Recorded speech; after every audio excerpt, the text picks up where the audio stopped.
हरिः ॐ अस्मद्गुरुभ्यो नमः।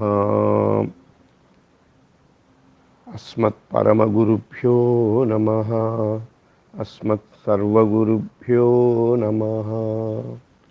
श्रीमते रामानुजाय नमः।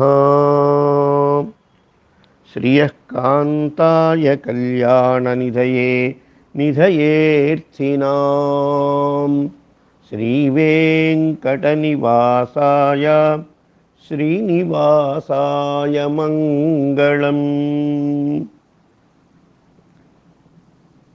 श्रीशैलेशदयापात्रं धीभक्त्यादिगुणार्णवं यतीन्द्रप्रवणं वन्दे रम्यजामातरं मुनिं।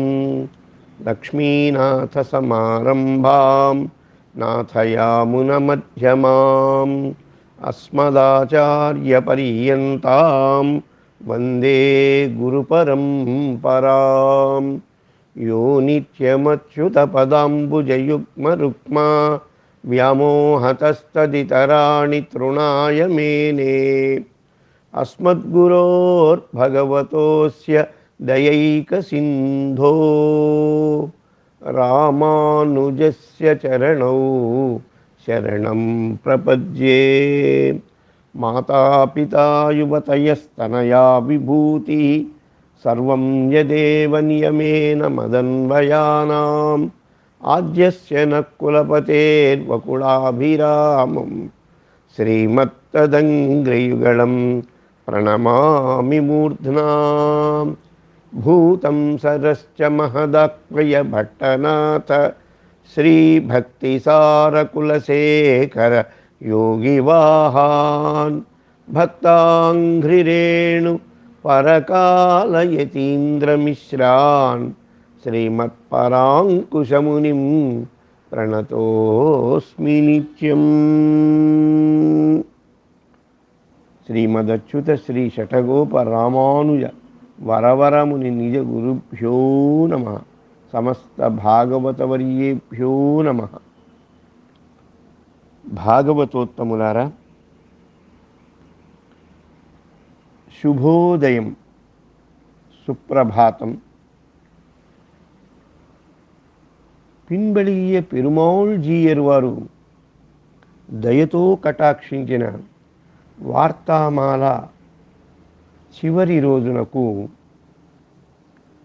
మీ అందరికీ కూడా సుస్వాగతం. ఈ మహాప్రబంధంలో ఇప్పటిదాకా అనేకమైనటువంటి పూర్వాచార్యుల యొక్క విజ్ఞాన సర్వస్వాన్నంతా కూడా వార్తల రూపంలోనే అందించినటువంటి వారు గ్రంథకర్తలైనటువంటి పిన్బళియ పెరుమాళ్ జీయర్ వారు. ఈ వార్తామాల దివ్య ప్రబంధంలో చివరిగా మనకు ఈ తిరుక్కోట్టియూర్ నంబిగారు తిరుక్కోట్టియూర్ అనే దివ్య దేశంలో భగవద్రామానుజుల వారికి అనుగ్రహించిన వార్తలు దీనిలో అనుగ్రహిస్తూ ఉన్నారు. దీన్ని మనం ఆ లక్ష్మీనారాయణ యొక్క కృపా కటాక్షంతో భాగవత ఆచార్య దివ్య కటాక్ష వీక్షణాలతో శ్రీవారి సన్నిధిలో సమర్పించుకుందాం. భాగవతోత్తములారా, ఈ చివరి వార్తలు తిరుక్కోట్టియూర్ నంబిగారు తిరుక్కోట్టియూర్ అనే దివ్య దేశంలో ఉండేటువంటి మహా ఉద్దండ విద్వాంసులు, మహనీయులు. వారు నిన్న మనకి ఎవరైతే చివరి వార్తలు అందించారో యమునాచార్య స్వామి, వారికి ఆళ్వందార్లని పేరు కదా, వారి శిష్యులలో వీరొక ప్రముఖమైనటువంటి శిష్యులు. రామానుజుల వారిని ఆశ్రయించిన వారు 5 ఆచార్యులలో వీరు కూడా ఒకరు. వీరు తిరుమంత్రార్థాన్ని చక్కగా తెలుసుకొని ఉన్నారు అని ప్రసిద్ధి ఆ రోజుల్లో ఉండేది. దానిని బట్టే భగవద్ రామానుజుల వారు ఎలాగైనా సరే వీరి వాక్యాలను వీరి నోటి నుండా వినాలి అనేటువంటి ఉద్దేశంతో మంత్రార్థాన్ని గ్రహించాలని వీరి సన్నిధికి వెళ్ళారు. ఎన్నిసార్లు తెలుసా అండి? 18 సార్లు వెళ్ళాల్సి వచ్చింది. ఎందుకని? ఆనాడు శిష్యునికి విజ్ఞానాన్ని ఇవ్వాలన్నా, జ్ఞానాన్ని ప్రసాదించాలన్నా శిష్యుని పాత్ర ఎలా ఉందో గమనించేవారు. చూడండి, మనం కూడా పాలు తీసుకోవాలంటే ముందుగా దేన్ని శుభ్రంగా ఉండాలి? గిన్నె బాగుండాలి, ఆ పాత్ర బాగుండాలి. పాత్రను బాగా కడిగి శుభ్రం చేసుకున్న తర్వాతనే పాలను దానిలో ఉంచాలి. అలా లేదనుకోండి, వేరే పాత్రలో కనుక పోస్తే అది కిలుము పట్టిపోతుంది. ఆ రోజుల్లో ఈ జ్ఞానాన్ని కూడా యోగ్యులైనటువంటి వారిని బాగా పరీక్ష చేసి వీరికి వారి ఈ విజ్ఞానం పంచితే సరిపోతుంది, వీరి పాత్ర బాగుంది, వీరిలో గనక ఈ జ్ఞానాన్ని నింపితే ఈ పాత్ర పదిలంగా 10 మందికి అందిస్తుంది అనే ఉద్దేశం వచ్చిన పిదపే వేదాంత విజ్ఞానాలు అందించేవారు. ఆ విధమైనటువంటి పరీక్షకు గురి అయినారు రామానుజుల వారు. అందువల్ల ఈ తిరుక్కోట్టియూర్ నంబిగారు రామానుజుల వారు వారి దగ్గరికి వెళ్ళిన ప్రతిసారి కూడా, ఇప్పుడా రామానుజ రేపు రావయ్యా అని, లేదా మళ్ళీ వస్తే చూద్దాంలే, ఇంకా టైం ఉంది, సమయం ఉంది కదా, అలాగే అలాగే చెప్తానన్నాను కదా, ఎందుకు మళ్ళీ నీకు అనుమానం? ఈ విధంగా తిప్పి తిప్పి తిప్పి 18 పర్యాయాలు తిప్పగా ఆ సమయంలో చివరిగా ఇక తిరుక్కోట్టియూర్ నంబి గారికి ఒక నమ్మకం కలిగింది. నిజంగా ఇతనికి ఈ మంత్రం మీద, మంత్రార్థం మీద గొప్ప అభినివేశంగా ఉన్నారు, తప్పదు ఇంకా వీరికి చెప్తాను అని దగ్గరకు వచ్చి ఇలా చెప్తున్నారు. రామానుజ, మీరు ఈ మంత్రార్థాన్ని నా వలన గ్రహించాలని ఉవ్విళ్ళూరుతున్నారు. సరే, అయితే దీనికి ఓ నియమం కూడా నీకు పెడుతున్నాను, మంత్రార్థాన్ని ఇస్తాను, కానీ నువ్వు ఎవ్వరికీ కూడా మీరు ఈ మంత్రార్థాన్ని ఇవ్వరాదు అని వాగ్దానం ఇవ్వాలి ఇప్పుడు నాకు. ఆ వాగ్దానం ఇస్తే నేను ఈ తిరుమంత్రార్థాన్ని చెప్తాను అన్నట్టు. రామానుజుల వారు మహాసంతోషంతో అలాగేనని వారికి మాట ఇచ్చారు. ఇక ఆ మంత్రార్థంలో ఉన్నటువంటి సకల విషయాల్ని రామానుజుల వారు గ్రహించారు. ఆచార్యులకు సాష్టాంగ ప్రణామం చేశారు. ఆహా ఆహా, ఏదో తెలియని మార్పు, ఎంత ఆనందం, బ్రహ్మానందం వస్తోంది. ఆ రసం బ్రహ్మానందాన్ని పొందుతూ ఉన్న వారికి అర్థమవుతుంది. ఆహా, ఇది మామూలు ఆనందం కాదు, దీని వలన మానవుడు ముక్తిని పొందేటువంటి యోగ్యమైనటువంటి మార్గాన్ని చెప్పారు. సాక్షాత్తు శ్రీమన్నారాయణుని యొక్క సాయుధ్యాన్ని పొందేటువంటి మార్గం అరచేతిలో కరతల ఆమలకం అంటారు కదా, అలా అనుగ్రహించారు అని దాని వైభవాన్ని తెలుసుకుని పొంగిపోతున్నట్టు. ఆ సమయంలో రామానుజుల వారి హృదయంలో ఒక భావన కలిగింది. ఆహాహా, ఇంత గొప్ప పదార్థం, మధురాతి మధురమైనటువంటిది, అమృతము కంటే ఎక్కువగా ఉన్న ఈ విజ్ఞానం, ఈ జ్ఞానాన్ని ఈ లోకమంతా ఎప్పుడు తెలుసుకుంటుందో, నేను ఒక్కడిని దీన్ని అనుభవిస్తున్నానే, నా అనుభవం మరొకరికి కూడా ఇచ్చి వారిని కూడా నేను తరింపచేయాలి అని మనస్సు కరిగిపోయింది. వెంటనే అక్కడే ఆ ఊళ్ళోనే ఉన్నటువంటి గోపురాన్ని ఎక్కి కావలసిన వారందరికీ కూడా మంత్రార్థం, రండోయ్ రండి రండి రండి, ఇదిగో అద్భుతమైనటువంటి మంత్రార్థాన్ని తెలుపుతున్నాను అన్నారు. ఈ విషయం తిరుక్కోట్టియూర్ నంబి గారికి తెలిసిపోయింది. వారు గబగబా రామానుజుల వారిని పిలిపించారు. రామానుజ, ఏమిటి మీరు చెప్పింది, ఏమి చేస్తున్నారు అని అడిగారట స్వామి. అప్పుడు రామానుజుల వారు చెప్తున్నారు, స్వామి, ఇంతటి గొప్ప అర్థాలు, ఇంతటి విజ్ఞానం, ఇంత జ్ఞానం నేనొక్కడిని అనుభవించడం అన్యాయం అనిపిస్తోంది స్వామి. మరి మీరు ఆచార్య ఆజ్ఞ ఉల్లంఘిస్తున్నారు కదా, దానికి ఫలితం కూడా చెప్పాను కదా అన్నారు. అవును స్వామి, దానికి ఇష్టపడే చెప్తున్నాను. మీరు చెప్పారు ఆచార్య ఆజ్ఞ ఉల్లంఘిస్తే నరకమని. ఆ నరకం నాకు సిద్ధించని స్వామి. నేనొక్కడిని నరకానికి వెళ్ళిపోతే నష్టమేం స్వామి? విన్నవారందరూ కూడా ఆహాహా అమృతాయమానమై ఆ శ్రీమన్నారాయణి యొక్క సాయుధ్యాన్ని పొందుతున్నారే, ఇది చాలదా స్వామి? దేశం కోసం ఒక్కడు, కులం కోసం ఒక్కడు అంటూ ఉంటారు. అలాగనే ఈ మానవ జాతి తరించడం కోసం నేనొక్కడిని ఈ విధంగా నరకానికి పోయినా పర్వాలేదు స్వామి, అందరూ కూడా మోక్షాన్ని పొందుతారు కదా, ఇది నా హృదయంలో ఉన్నటువంటి భావమని ఈ విధంగా రామానుజుల వారు చెబుతూ ఉంటే తిరుక్కోట్టియూర్ నంబిగారు ఆశ్చర్యపోయారు. ఏమిటి ఈ రామానుజుల యొక్క హృదయ విశాలత? ఈయన పరసమృద్ధిని కోరుకుంటున్నారే, అందరికీ కూడా ఇది పంచాలి అనేటువంటి విశాల భావన ఉన్నదే. ఆహా, ఈ రామానుజుల ముందు నేను ఎంత చిన్నపోయాను. నిజంగా గురువు అంటే రామానుజులకే దక్కుతుంది కానీ నాలాంటి వాడికి దక్కుతుందా అని ఒక్కసారి గట్టిగా రామానుజుల వారిని కౌగలించుకున్నట్టు శిరస్సుని ఆఘ్రాణించారు, ముద్దు పెట్టుకున్నారు. రామానుజా, నీలాంటి శిష్యుడి వల్ల నాలాంటి సంకుచిత గురువులు కూడా ఆహాహాహా ఎంతో ఎంతో ఎంతో ఎంతో మేము నీ వలన తెలుసుకుంటున్నాం తండ్రి రామానుజ ఆహా అని పరవశించిపోయారట తిరుక్కోట్టియూర్ నంబిగారు. ఇప్పుడు ఆ తిరుక్కోట్టియూర్ నంబిగారు చెప్పినటువంటి రహస్యాన్ని ఈ విధంగా మనం పిన్బెళియ పెరుమాళ్జీయర్ వారు ఈ గ్రంథం చివరిలో చెప్పారు. వాటిని యథాశక్తి పెరుమాళ్ళ యొక్క కృపా కటాక్షంతో రామానుజుల వారి యొక్క అనుగ్రహంతో ఇక్కడ విజ్ఞాపన చేసుకుంటున్నాం. 18 రకాలుగా మాటలు మాట్లాడారట, వాటిల్లో అంతరార్థాలు తెలుసుకోవాలని. మొదటి వార్త లేదా మొదటి మాట, రామానుజ, ముముక్షువుకి సంసార బీజం నశించాలయ్యా. అది నశిస్తే గాని పేడ పురుగు పేడలోనే సంచరిస్తున్న పేడ తనకు అంటనట్లుగా ఈ ముముక్షు సంసారంలో మునిగి తేలుతూ ఉన్న సంసార బంధం లేకుండా ప్రవర్తించుట అనేటువంటిది వస్తుంది.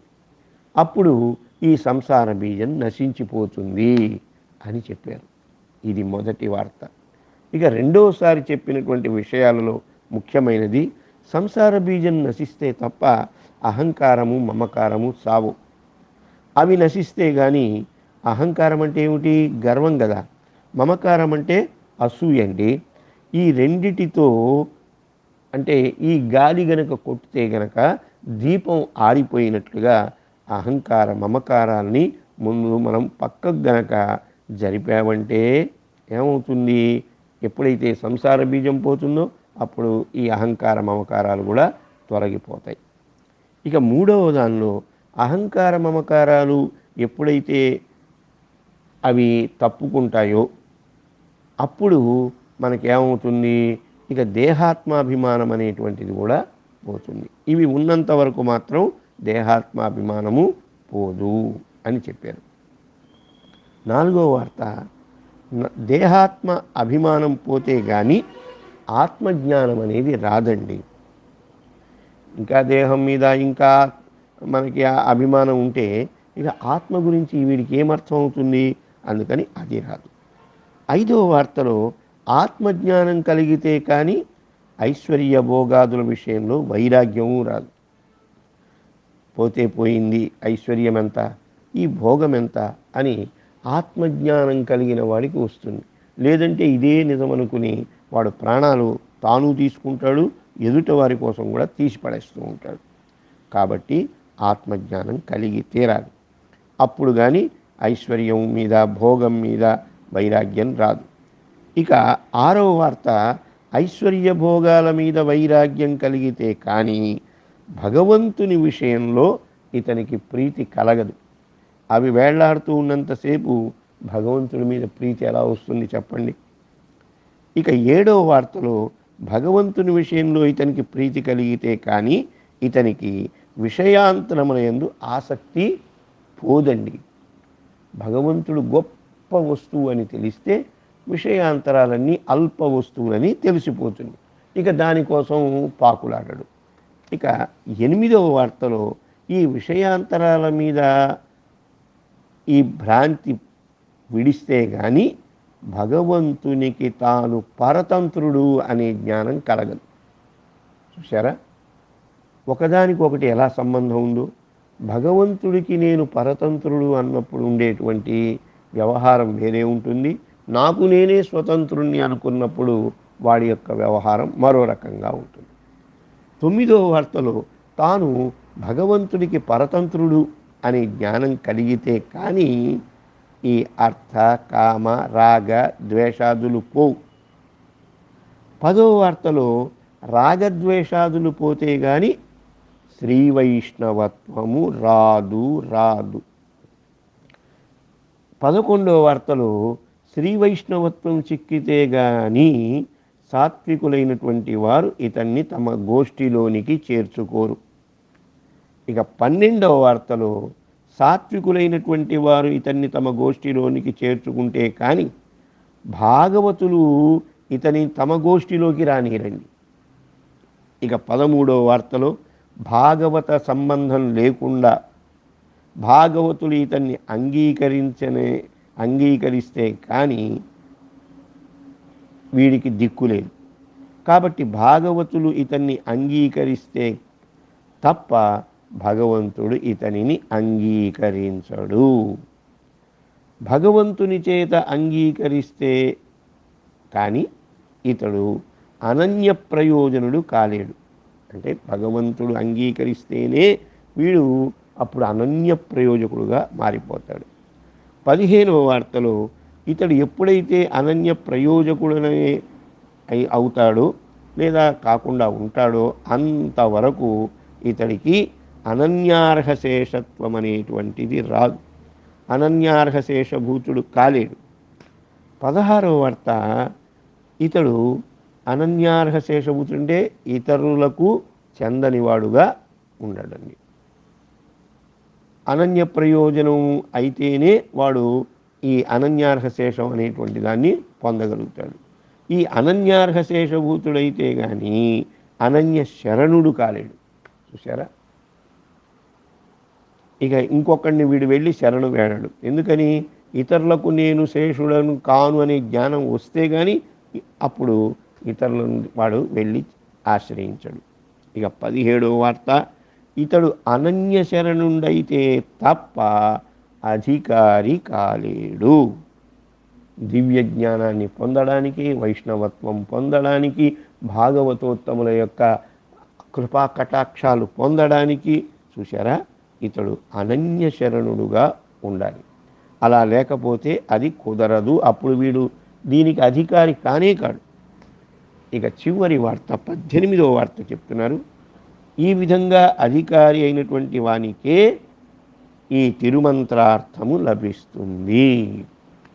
చూడండి, 18వ యొక్క సోపానానికి వెళ్ళాలంటే దాని కింద 17 సోపానాలు దాటుకుంటూ రావాలి.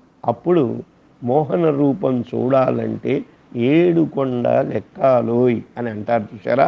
ఆ విధంగా ఈ 17 ఒకదాని మీద ఒకటి తిరుక్కోట్టియూర్ నంబి గారు ఈ వరుసను భగవద్రామాంధుల వారికి కటాక్షించారు. కాబట్టి ముముక్షువైనటువంటి వాడు తిరుమంత్రార్థాన్ని తప్పకుండా తెలుసుకోవాలి. తిరుమంత్రార్థాన్ని తెలుసుకోవాలి అని అనుకున్నప్పుడు ఇదిగో ఈ 17 వరుస మెట్టులన్నీ కూడా దాటుకుంటూ రావాలి. అప్పుడు ఇవన్నీ కూడా అవశ్యమని తెలుసుకోవలసి ఉంటుంది అంటూ తిరుక్కోట్టియూర్ నంబి గారు భగవద్రామాంధుల వారికి సంక్షేపంగా 18 సార్లు తిప్పుకున్న తరువాత ఈ అద్భుతమైనటువంటి రహస్యాన్ని కటాక్షించారు.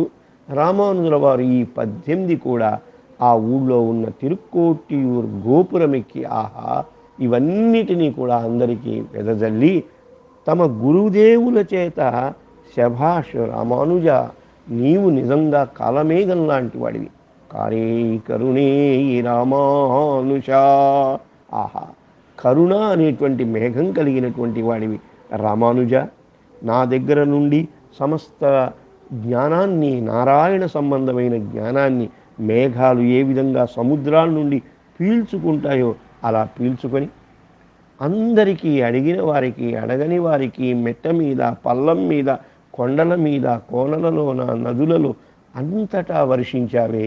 నిజంగా ఆచార్యులు కాలమేఘమంటే నీవే, ఆచార్య మేఘమా అంటే నీవే తండ్రి రామానుజ అని తిరుక్కోటియూరు నంబి గారు ఆహా రామానుజుల వారిని ఎంతో ఎంతో ఎంతో ప్రశంసించారని ఈ వృత్తాంతంతో వార్తామాల దివ్య ప్రబంధానికి మంగళాన్ని మనకు పిన్బళియ పెరుమాళ్జీయర్ వారు పాడారు.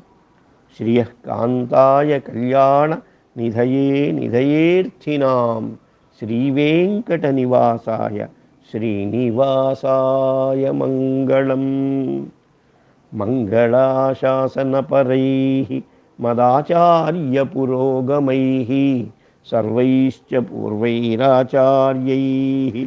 సత్కృతాయాస్తు మంగళం. ఓం శాంతి శాంతి శాంతి. ఓం శ్రీమతే రామానుజాయ నమః అంటూ ఈ వార్తామాల దివ్య ప్రబంధాన్ని శ్రీరంగనాథుని చరణారవిందాలలో సభక్తి పురస్సరంగా మనకి పిన్బళియ పెరుమాళ్ జీయర్ వారు సమర్పిస్తూ ఉన్నారు. కాయేన వాచా మనసేంద్రియైర్వా బుద్ధ్యాత్మనా వా ప్రకృతే స్వభావాత్ కరోమి యద్యత్ సకలం పరస్మై నారాయణాయేతి సమర్పయామి. శ్రీమన్నారాయణాయేతి సమర్పయామి. గోవింద గోవింద. మధురాతి మధురం స్వరూప శిక్షకాలు అనేటువంటి వార్తలన్నీ ఒకచోట చేర్చారు. దానికి వార్తామాల అని పేరు పెట్టారు. మన పూర్వాచార్యులు పరమకారుణికులైనటువంటి ఈ పిన్బళియ పెరుమాళ్జీయర్ గారు ఈ గ్రంథాన్ని ఆయా వ్యాఖ్యానంలో ప్రసక్తంగా ప్రస్తావించబడిన మధురమైన వార్తలన్నీ కూడా ఏర్చి కూర్చి వార్తామాలగా చేసి ఆ శ్రీమన్నారాయణ యొక్క కంఠసీమలో సమర్పించారు. భాగవతోత్తములారా, ఇన్నాళ్లుగా ధారావాహికంగా 3 నెలల పాటు ఈ దుష్ట కరోనా కాలంలో భాగవతోత్తములందరికీ సేవ చేయాలనేటువంటి ఉద్దేశంతో మా ప్రియమైనటువంటి మిత్రులు వారు దత్తుగారు అని అంటారు. ఆయన ఎన్నో ఎన్నో అపురూపమైనటువంటి గ్రంథాలని, అదేవిధంగా గడచినటువంటి శతాబ్దంలో ఉన్నటువంటి మహనీయుల యొక్క వైష్ణవ భాగవతోత్తముల చిత్రావళినంతా కూడా మనకి ఈ టచ్ ఫోన్ మాధ్యమం ద్వారా అందరికీ కూడా వారు ప్రదర్శింపచేశారు. వారు దాసుడికి ఈ విధంగా ప్రార్థన చేశారు, స్వామి మీరు వార్తామాల దివ్య ప్రబంధాన్ని తప్పకుండా మాకు కైంకర్యం చేయండి, వాచా కైంకర్యం అని అడిగారు. నిజానికి నాకు అటువంటి యోగ్యత లేదు. నాకు చిన్నతనంలో మా తండ్రి గారు ఈ వార్తామాల ప్రబంధం అనేటువంటిది ఒకటి ఉందని, దీనిని రచించినటువంటి వారు మహనీయులైనటువంటి వారు ఇదిగో ఈ కందాళ శేషాచార్యుల వారు అనే మహనీయులని వారి గురించి చెప్పారు. వీరు కృష్ణానదికి ఉత్తరవాహిని తీర్థంలో బంధవిరామ క్షేత్ర అనే మరొక పేరు కలిగినటువంటి శ్రీవైకుంఠపుర వాస్తవ్యులు. అలువేలు మంగా సమేత వెంకటేశ్వర స్వామి సన్నిధి అధ్యాపక కైంకర్యాన్ని చేస్తూ వాధూల దేశిక కోయిల్ కందాడై అప్పన్ ప్రణతార్తిహరాచార్యుల యొక్క కృపకు పాత్రులైనటువంటి వారు.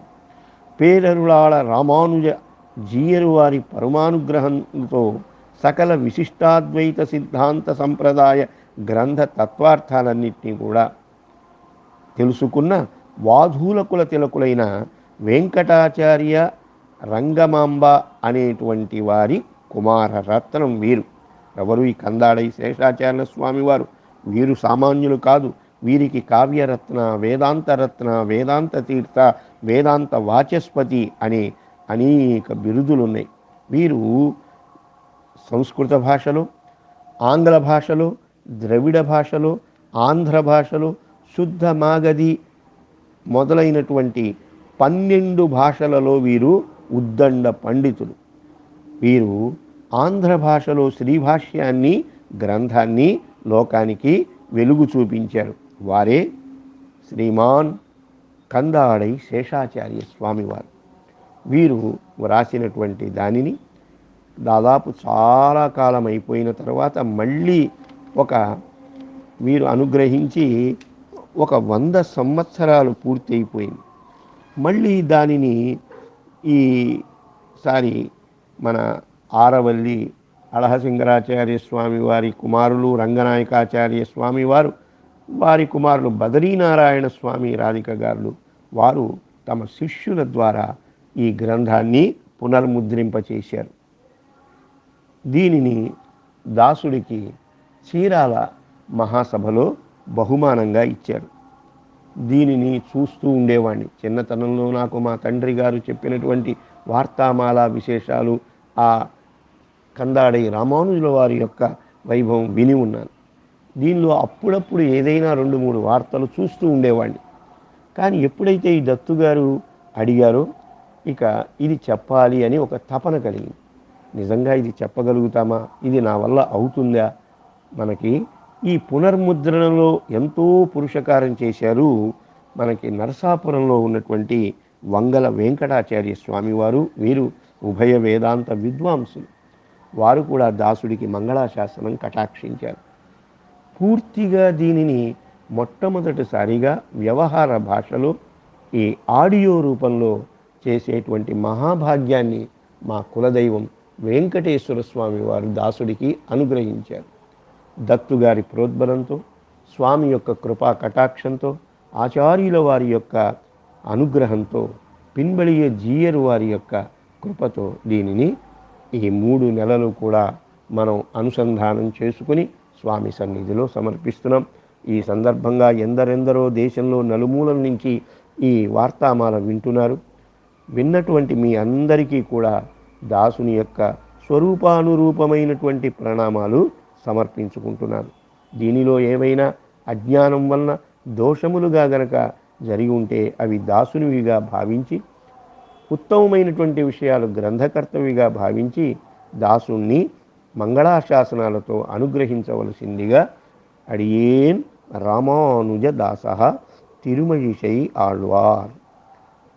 శ్రీమతే రామానుజాయ నమః. ఈ టచ్ ఫోన్ మాధ్యమం ద్వారా మధ్య మధ్యలో చిన్న చిన్న త్రుటిలు ఏర్పడ్డాయి. వాటిని కూడా పెద్ద మనసుతో మీరు స్వీకరించి నన్ను కటాక్షించవలసిందిగా ప్రార్థన. మీ అందరి అనుగ్రహంతో ఈ రోజున స్వామి సేవకు పునరంకితమవుదాం. అడియేన్ రామానుజ దాసః తిరుమయిషై ఆళ్వార్, తాడేపల్లి, విజయవాడ.